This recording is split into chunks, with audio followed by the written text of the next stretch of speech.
नमस्कार, न्यूज 18 देख रहे हैं आप। मैं हूं आपके साथ आरजू साई और मेरे साथ है मेरी सहयोगी कंचन डोगरा नेगी। आज से चैत्र नवरात्र की शुरुआत हो गई है। आज चैत्र नवरात्र के पहले दिन मां शैलपुत्री की पूजा हो रही है। मां के स्वरूप को वृषारूढ़ भी कहते हैं क्योंकि मां शैलपुत्री का वाहन बैल है। मां शैलपुत्री की विधिवत पूजा अर्चना करने से अच्छी सेहत और मान सम्मान का आशीर्वाद प्राप्त होता है। इसके अलावा आपको बताएं, कुंवारी कन्याओं की शादी में अगर बाधाएं आती हैं तो बाधाएं भी खत्म हो जाती है माता की पूजा के साथ। माता शैलपुत्री को सफेद रंग बेहद प्रिय है, तो सफेद कपड़े हो, सफेद फूल हो, सफेद मिठाई हो, हर तरह की सफेद चीज उनको चढ़ाई जा सकती है, जिससे आपको बेहतर फल मिलता है।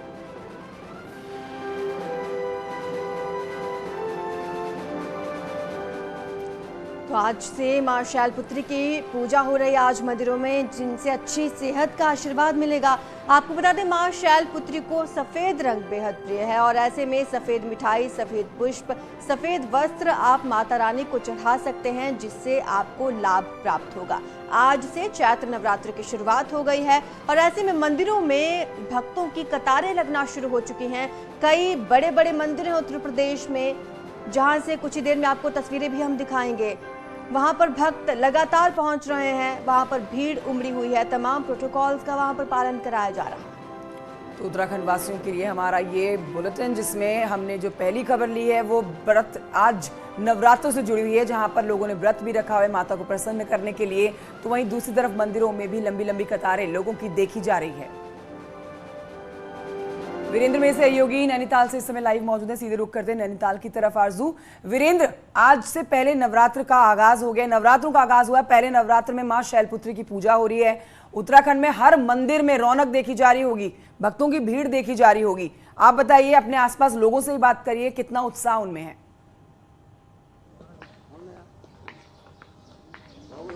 देखिए कंचन, जिस तरह से चैत्र नवरात्र का पहला दिन है और कहा जाता है कि चैत्र नवरात्र में जो भी मां से कामना की जाती है वो हमेशा मनोकामना पूर्ण होती है। खास तौर पर नैनीताल की जो नैना देवी मंदिर है उसका खास महत्व है और नेत्र कई लोगों को यहाँ से लौटी है। नेपाल का एक उदाहरण बताते हैं कि नेपाल की एक बच्ची की आंख की रोशनी इसी मंदिर से उतरी है और सुबह से ही इस मंदिर में भीड़ है। और आज सुबह जब हम यहाँ पर आए तो कई जो नेपाल के लोग थे वो यहाँ पर आके पूजा अर्चना करके गए हैं और माँ से कामना करके गए हैं कि वो जो उनकी मनोकामना है वो हमेशा पूर्ण करे, माँ हमेशा उनकी रिद्धि सिद्धि बनाए रखे। हालांकि जिस तरह से आज चैत्र नवरात्र का पहला दिन है, कल से ही यहाँ पर तैयारियां होने लग गई थी और सुबह से ही भक्तों की भीड़ यहाँ पर लगी हुई है और लगातार जो श्रद्धालु हैं वो यहाँ पर पहुंच रहे हैं। हालांकि जिस तरह से चैत्र नवरात्र के दौरान जो श्रद्धालु हैं वो मंदिर पहुंच रहे हैं, खास तौर पर नैनीताल की नैना देवी पर इस कदर आस्था है। लोगों की तस्वीरें भी दिखाइए, आपके पीछे हम काफी रौनक देख सकते हैं, लोग देखे जा रहे हैं। मंदिर की तस्वीरें दिखाइए, अगर हो सके तो आप बात भी करिए।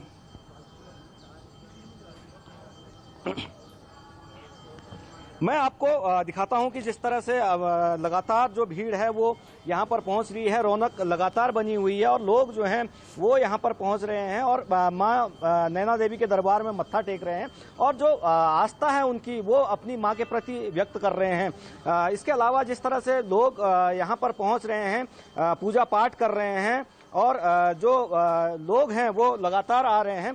कुछ लोगों से हम बातचीत करने की कोशिश करते हैं। पंडित जी, क्या महत्व है चैत्र नवरात्र का? सर्वमंगल मांगल्ये शिवे सर्वार्थ साधके शरणे त्र्यंबके गौरी नारायणी नमस्तुते। चैत्र मास के नवरात्र यहाँ महत्वपूर्ण माने जाते हैं। यहाँ पर श्रद्धालु लोग अपने भक्ति भाव से मनोकामना पूर्ण करने के लिए यहाँ पर आते हैं। चैत्र जैसे प्रथमम शैलपुत्री च, द्वितीयम ब्रह्मचारिणी, तृतीयम चंद्रघंटे कुष्मांडे चतुर्थकम, पंचमम स्कंदवती, षष्ठम कात्यायनी च, सप्तमम कालरात्रि महागौरी चाष्टकम, नवम सिद्धिदात्री च, नवदुर्गा प्रीतिता। जो है देवी जो है मनोकामना पूर्ण करती है। ये 52 शक्तिपीठों में से ही शक्तिपीठ मानी गई है। नैना देवी का क्या महत्व है? इसका महत्व मनोकामना पूर्ण करती है, इसलिए इसका बहुत ही महत्व माना गया है। किस तरह से लोग लगातार देशों से या विदेशों से यहाँ पहुँचते हैं पूजा के लिए? उनकी आस्थाएं पूर्ण होती हैं और यहाँ पर मनोकामना उनकी पूर्ण होती है, वो फिर दोबारा यहाँ दर्शन के लिए आती है। आप जो तालाब सरोवर देख रहे हैं, त्रिऋषि सरोवर, इसे त्रिऋषि सरोवर से नाम से जाना जाता है। तो कंचन आप देख सकते हैं कि किस तरह से लोगों की आस्थाएं यहाँ तक उनको खींच लाती हैं और जिस तरह से महत्व लगातार जो नैना देवी है उसका बना हुआ है। हालांकि अभी सुबह का वक्त है, लोग आ रहे हैं, जो पर्यटक हैं खासतौर पर वो भी नैना देवी मंदिर में मत्था टेकने के लिए आ रहे हैं और इसके अलावा जो स्थानीय स्तर पर लोग हैं वो पूजा पाठ करने आए हैं। हमेशा मनोकामना इस शहर पर, इस देश पर या विदेशों से भी जो लोग आते हैं उनकी आस्था इस मंदिर से बनी हुई है। कंचन जी, चलिए अब अपने दर्शकों को हरिद्वार लेकर चलते हैं। वहां से पुलकित हमारे साथ जुड़े हुए हैं। पुलकित, एक लंबा वक्त देखा लोगों ने कोरोना काल का, जिस वक्त नवरात्रि हो या फिर कोई त्योहार पर्व हो, मंदिर बंद रहे, लेकिन अब स्थिति कुछ अलग देखने को मिल रही है। ऐसे में रौनक तो काफी होगी, लंबी लंबी कतारें नजर आ रही होंगी मंदिरों में। चलिए पुलकित से एक बार फिर से कोशिश करेंगे जुड़ने की। हमारे साथ नैना देवी मंदिर से हमारे सहयोगी जुड़े हुए हैं। आप बताइए किस तरह से वहां पर रौनक देखने को मिल रही है, क्योंकि कोरोना काल से निकलकर अब लगातार श्रद्धालु मंदिरों में पहुंच रहे होंगे।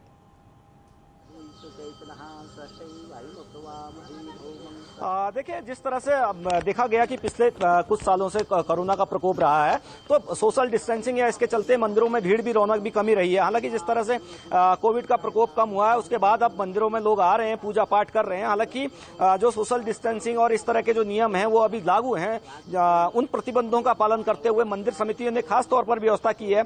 सुबह से ही नैना देवी मंदिर में पूजा अर्चना शुरू हो गई थी। उसके अलावा जो लोग हैं वो लगातार यहाँ पर आके अपनी पूजा कर रहे हैं और अपनी बारी का इंतजार कर रहे हैं जो मुख्य मंदिर यहाँ पर है। इसके अलावा जो कोविड के नियमों का पालन के लिए उन्होंने अलग से व्यवस्था बनाई गई है, लेकिन जिस तरह से लोगों की आस्था उनको यहाँ तक खींच ला रही है, लोग यहाँ पहुंच रहे हैं। और कहा जाता है कि जो दक्ष राजा थे उन्होंने एक बार जब अपने घर में यज्ञ किया तो अपनी पुत्री जो पार्वती थी उसको निमंत्रण नहीं दिया और जब शिव गुस्से में वहां पे गए तो उनका जला हुआ शरीर आकाश मार्ग से लेते हुए यहाँ तक पहुंचे। जब नैनीताल से गुजरे तो जो मां सती थी उसकी बाईं आंख यहाँ पर गिरी थी और आंख गिरने के बाद इस शहर का नाम नैनीताल पड़ा और यहाँ पर जो नैना देवी मंदिर है इसकी खास तौर पर मान्यता है। और हमेशा ये कहा जाता है कि जो मां है उसने हमेशा सबकी मनोकामना पूर्ण की है और जो आंखों की रोशनी है वो कई लोगों की यहाँ से लौटी भी है। बिल्कुल, तो ये कहा जा सकता है कि जिस तरह से आस्था माँ पहाड़ों में बसती है। और देखिए, सिर्फ प्रदेशवासी नहीं बल्कि बाहर से आने वाले लोग भी आने वाले 9 दिनों तक इसी तरह से मंदिरों में लगातार भीड़ बनाए रखेंगे। आज पहला नवरात्रा है। बहुत शुक्रिया आपका जानकारी के लिए। तो देखिए, आज पहला नवरात्रा, चैत्र नवरात्रे में आज पहले दिन सीएम पुष्कर सिंह धामी पूर्णागिरि धाम में पूजन अर्चन भी करने वाले हैं। ये भी बड़ी खबर हम आपको प्रदेश से बता रहे हैं, जहां पर सीएम धामी अपनी पत्नी के साथ पहुंचेंगे, गीता धामी के साथ पूजा करेंगे। सीएम धामी 2 दिन के चंपावत दौरे पर हैं। तो 2 दिन के दौरे पर मुख्यमंत्री पुष्कर सिंह धामी, जहां आज नवरात्र के पहले दिन मंदिर में पूजन करते हुए नजर आने वाले हैं। और अब खबर हल्द्वानी से, जहां एक बड़ा हादसा होते होते टल गया। यहां नैनीताल रोड पर ठंडी सड़क पर एक फूड वैन ने धू धू कर जलने लगी। देखते ही देखते वहां पर लोगों का मजमा लग गया। बताया जा रहा है कि जिस समय फूड वैन में आग लगी उस समय इसमें खाना बनाने का काम चल रहा था। आग लगने के बाद वैन में ब्लास्ट भी हुआ। बताया जा रहा है कि सिलेंडर लीक होने से अचानक इसमें आग लग गई। हालांकि गनीमत ये रही कि आग की चपेट में फूड वैन का कुक या मालिक नहीं आया। आग की तेज लपटों से घिरी फूड वैन का वीडियो अब सोशल मीडिया पर लगातार वायरल हो रहा। तो ये खौफनाक मंजर आप देख सकते हैं। आग लगने के बाद बड़ा ब्लास्ट हुआ इस वैन में। गनीमत ये रही कि कोई इस आग की चपेट में नहीं आया और एक बड़ा हादसा होते होते टल गया। सिलेंडर ब्लास्ट की तस्वीरें भी आप देख रहे हैं। बड़ा सा धमाका होता है, आसपास दूर तक आवाज जाती है और थकावट लोग महसूस करते हैं। ये तस्वीरें जो आप देख रहे हैं वायरल वीडियो की आप देख रहे हैं। तेजी से ये वीडियो वायरल हुआ। हल्द्वानी में ये हादसा हुआ है। अच्छी बात यह है कि कोई जानमाल का नुकसान नहीं हुआ, लेकिन फूड वैन पूरी तरह से जलकर खाक हो चुकी है। अब खबरें यही आ रही है कि सिलेंडर लीकेज की वजह से ये बड़ा हादसा हुआ और आसपास किस तरह से डर का माहौल बन गया। तस्वीरें भी लोग अपने मोबाइल फोन में कैद करने लगे। ये आप दूसरी तस्वीर में देख सकते हैं। बड़ा हादसा हो जाता अगर जानमाल का नुकसान जाता, लेकिन समय रहते ही लोग इस वैन से बाहर निकल गए और कोई जानमाल का नुकसान नहीं हुआ। शैलेंद्र नेगी मेरे सहयोगी और जानकारी के साथ हल्द्वानी से इस खबर पर मौजूद हैं। शैलेंद्र नेगी, हम तस्वीरें दिखा रहे हैं वायरल वीडियो की। ये बेहद बड़ा हादसा हो सकता था अगर इस वैन में कोई इस वैन का मालिक मौजूद होता या कुक मौजूद होता तो, लेकिन समय रहते सब लोग निकल गए थे बाहर। देखिए बिल्कुल ये बड़ा हादसा हो सकता था, क्योंकि ये वक्त ऐसा था जिस समय जो स्ट्रीट फूड वैन है इसमें लोग बड़ी संख्या में लोग खाने के लिए पहुंचते हैं, शाम का वक्त था, तो ऐसे में बड़ा हादसा हो सकता था। और हैरानी की बात यह है कि शुक्रवार को ही इस फूड वैन का इनॉग्रेशन किया था जो मालिक था इस फूड वैन का, और अचानक 1 घंटे बाद ही इसमें जबरदस्त ब्लास्ट हुआ। बताया जा रहा है कि सिलेंडर लीक के कारण ये ब्लास्ट हुआ है। अब सवाल इस पर उठ रहे हैं कि जो स्ट्रीट फूड वैन जो सड़कों के किनारे खड़ी हो रही हैं, पार्किंग के नजदीक खड़ी हो रही हैं, उनकी सुरक्षा क्या है, कौन इनको अलाउ कर रहा है, इसको लेकर के एक नई बहस छिड़ी हुई है, क्योंकि इनका न तो कोई लाइसेंस है और न ही किसी अथॉरिटी के नीचे ये आती हैं। तो ऐसे में लोग जिसका मन चाहे वहां पर फूड वैन लगा रहा है, तो ऐसे में और भी कई बड़े हादसे हो सकते हैं। जिस तरीके से गर्मी लगातार बढ़ रही है, तापमान बढ़ रहा है, और ये फूड वैन जिस तरीके से गर्म होती हैं इस गर्मी के दौरान में, और वहां पे खाना भी बनता है, तो ऐसे में कोई बड़ा हादसा हो सकता था। इसलिए प्रशासन अब सख्ती अपना रहा है, और आज से ही प्रशासन ने ये कहा है कि वो इन फूड वैन्स की चेकिंग करेगा और किसी को भी जो है बिना लाइसेंस के चलने की अनुमति नहीं दी जाएगी। बहरहाल एक बड़ा हादसा होते होते टल गया, क्योंकि समय रहते जो इस फूड वैन में काम करने वाले शख्स हैं या इनके मालिक हैं, वो यहाँ से भाग खड़े हुए, और जिसके कारण एक बड़ा हादसा टल गया। जाहिर तौर पर शैलेंद्र, इस पर जरूर गाइडलाइंस आनी चाहिए, क्योंकि शाम के वक्त अक्सर लोग फूड वैन्स की तरफ खाने के लिए रुख करते हैं। तो उत्तराखंड में नौकरशाहों में जल्द बड़े बदलाव हो सकते हैं। सीएम पुष्कर धामी ने इसे लेकर बड़ा बयान दे दिया है और कहा है कि जल्द ही बदलाव होंगे और अधिकारियों की जिम्मेदारी में फेरबदल किया जाएगा। साथ ही संबंधित विभाग के सचिव की सीआर लिखने का अधिकार मंत्रियों को देने पर मुख्यमंत्री ने कहा कि अन्य राज्यों का अध्ययन किया जा रहा है और जो भी ठीक होगा वही फैसला लिया जाएगा। राज्य में कुछ मंत्री सचिव की सीआर लिखने का अधिकार देने की मांग कर चुके हैं।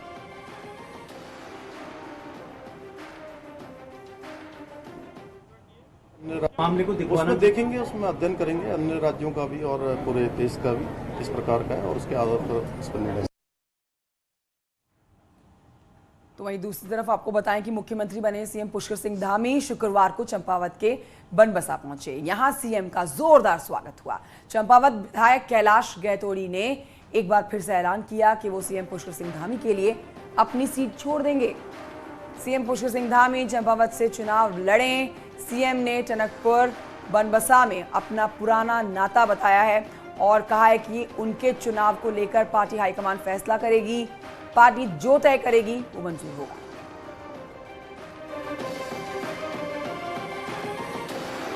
कैलाश गैतोड़ी जी ने पहले दिन ही कहा था, और चूंकि मैं पार्टी का सिपाही हूँ, पार्टी का कार्यकर्ता हूँ, कैलाश जी भी पार्टी के कार्यकर्ता है, अंतिम निर्णय पार्टी को ही लेना होता है, पार्टी का हाईकमान तय करता है सब इसमें।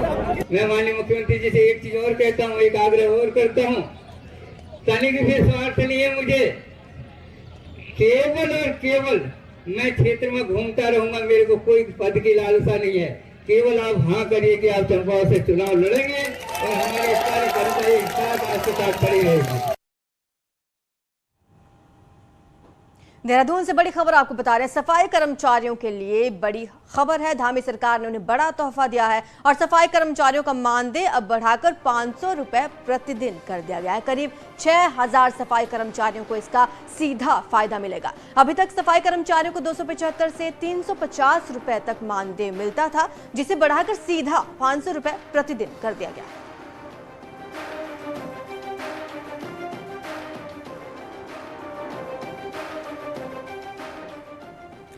बढ़ते हैं आगे। खबर देहरादून से, जहां पर डॉक्टर निधि उनियाल के इस्तीफे के बाद सियासी बवाल अब मचा हुआ है। अब मुख्यमंत्री पुष्कर सिंह धामी ने इस पूरे मामले में सख्ती दिखाई है। मुख्यमंत्री ने तत्काल प्रभाव से डॉक्टर निधि उनियाल का देहरादून से अल्मोड़ा ट्रांसफर रोकने के आदेश जारी किए। साथ ही सीएम के निर्देश पर मुख्य सचिव ने एक जांच कमेटी का भी गठन किया और इस पूरे मामले में जांच शुरू हो गई है। अपर मुख्य सचिव मनीषा पंवार को इस मामले की जांच की जिम्मेदारी दी गई है। जांच के बाद कड़ी से कड़ी कार्रवाई का भरोसा भी दिया गया है। डॉक्टर निधि के साथ स्वास्थ्य सचिव पंकज पांडे की पत्नी की अभद्रता करने का आरोप यहां पर लगा था और इसके बाद ही डॉक्टर निधि का ट्रांसफर अल्मोड़ा किया गया। डॉक्टर निधि उनियाल ने इस्तीफा दे दिया। हम आपको बता देते हैं कि स्वास्थ्य सचिव डॉक्टर पंकज पांडे के ऊपर NH-74 घोटाले के आरोप भी लगे थे और उनको निलंबित भी किया गया था। हालांकि बाद में उन्हें बहाल कर दिया गया। उस पर बहुत सारी बातें आई हैं, हमने और स्वास्थ्य मंत्री जी ने आपस में चर्चा की है और हमने मुख्य सचिव को निर्देश दिया है कि अभी तत्काल उनका एक ट्रांसफर आदेश निरस्त कर दिया जाए और उस पर एक जांच कमेटी बना दी है। दून मेडिकल कॉलेज के एसोसिएट प्रोफेसर डॉक्टर निधि उनियाल के साथ स्वास्थ्य सचिव की पत्नी की अभद्रता करना और फिर डॉक्टर का रिजाइन पर जांच बैठाने के बाद भी मामला सुर्खियों में बना हुआ है। अब पहली बार स्वास्थ्य मंत्री का भी इस पर बयान आया। मंत्री धन सिंह रावत का कहना है कि डॉक्टर्स को कोई दिक्कत ना हो, सरकार ये सुनिश्चित करेगी और जो भी जांच के बाद दोषी पाया जाएगा उसके खिलाफ कार्रवाई की जाएगी। साथ मौजूद है स्वास्थ्य मंत्री धन सिंह रावत। सर, जो डॉक्टर निधि उनियाल प्रकरण है, एसोसिएट प्रोफेसर हैं जो दून मेडिकल कॉलेज की, ये प्रकरण बड़ा चर्चाओं में है। देखिए, मुझे भी कल देर रात इस प्रकरण के बारे में पता चला और आज मुख्यमंत्री जी और हम लोग बैठे थे, उसमें एक तो हमने जांच कमेटी बिठा दी है और दूसरा ये क्या है कि जो डॉक्टर का ट्रांसफ़र कर दिया गया था वो रोक दिया है। सर, भविष्य में इस तरह की घटनाएं न हो, प्रोटोकॉल का उल्लंघन न हो, कुछ आवश्यक कदम इस दिशा में? देखिए, अभी जांच के बाद ही पता चलेगा कि गलती किसकी है और मुझे लगता है कि स्वास्थ्य के क्षेत्र में हम एक और जो बड़ा मैसेज देना चाहते हैं कि हम डॉक्टरों को लाना चाहते हैं, डॉक्टरों को कोई दिक्कत न हो, ये भी हम सरकार चाहती है। और मुझे लगता है कि हम किसी भी तरह से सरकार ये चाहती है कि लोगों का भी इलाज ढंग से हो जाए और डॉक्टर भी हमारे ढंग से काम करें। मुझे लगता है कि जांच बैठ गई है और जांच के बाद जो भी तथ्य सामने आएंगे तब उसके बाद निर्णय लिया जाएगा। तो डॉक्टर निधि उनियाल प्रकरण में अपर मुख्य सचिव मनीषा पंवार को फैक्ट फाइंडिंग कमेटी का अध्यक्ष बनाया गया है, वो रिपोर्ट देंगी। और आपने सुना कि स्वास्थ्य मंत्री ने स्पष्ट तौर पर कहा कि जो डॉक्टर्स हैं उनको किसी तरह की कोई दिक्कत न हो, ये भविष्य में सुनिश्चित किया जाएगा। कैमरा पर्सन दीपक उपाध्याय के साथ सुनील नौपरबात, न्यूज़ 18 देहरादून। तो कल ये मामला तेजी से बढ़ा और अब इस पूरे मामले में मुख्यमंत्री पुष्कर सिंह धामी भी आ चुके हैं। राज्य के स्वास्थ्य सचिव की पत्नी ने ओपीडी में काम कर रही डॉक्टर को इलाज के लिए अपने पहले घर बुलाया, लेकिन खुद सीएम धामी का परिवार अस्पताल जाकर डॉक्टरों के पास इलाज कराता है। और वही आप तस्वीरें देख रहे हैं, सीएम धामी की मां खुद ओपीडी में पहुंची हैं और डॉक्टर के पास इलाज इन्होंने करवाया। हालांकि प्रोटोकॉल के तहत सीएम के परिजनों का इलाज घर पर हो सकता है, लेकिन सीएम धामी ने नौकरशाही के लिए ये एक बड़ा उदाहरण पेश किया है। खुद मुख्यमंत्री की मां ओपीडी में जाकर इलाज कराती है।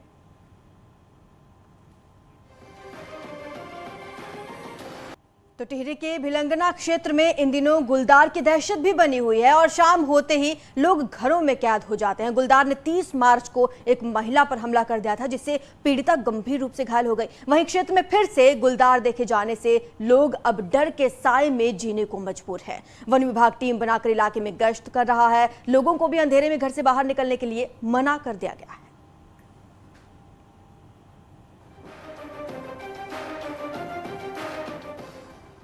तो वहीं आपको बताएं कि पहाड़ में मानव और वन जीव संघर्ष तेजी से यहां बढ़ा है। पिछले कुछ सालों में जंगली जानवरों के हमले से कई लोगों को अपनी जान गंवानी पड़ी है। हालांकि नैनीताल वन विभाग ने इस संघर्ष को कम करने के लिए योजना तैयार की है।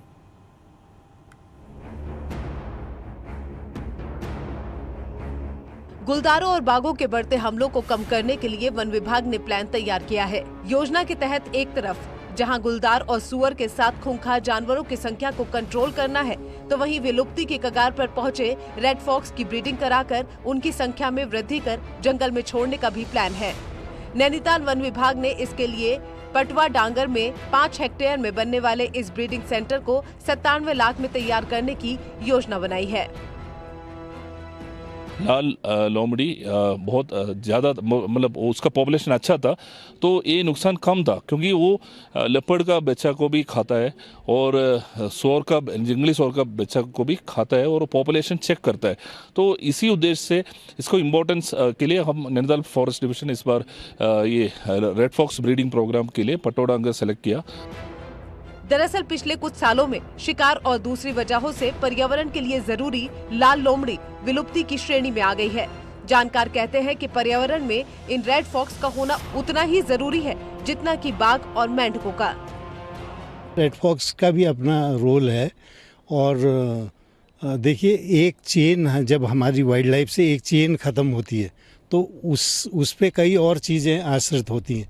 जैसे रेड फॉक्स जो मुर्दा चीज़ है या कुछ वो है, उसको ख़त्म करता था। बहरहाल, जिस कदर रोजाना जंगली जानवरों के हमलों में लोग जान गंवा रहे हैं, उसके लिए जरूरी है कि वन विभाग की योजना जल्द से जल्द शुरू हो।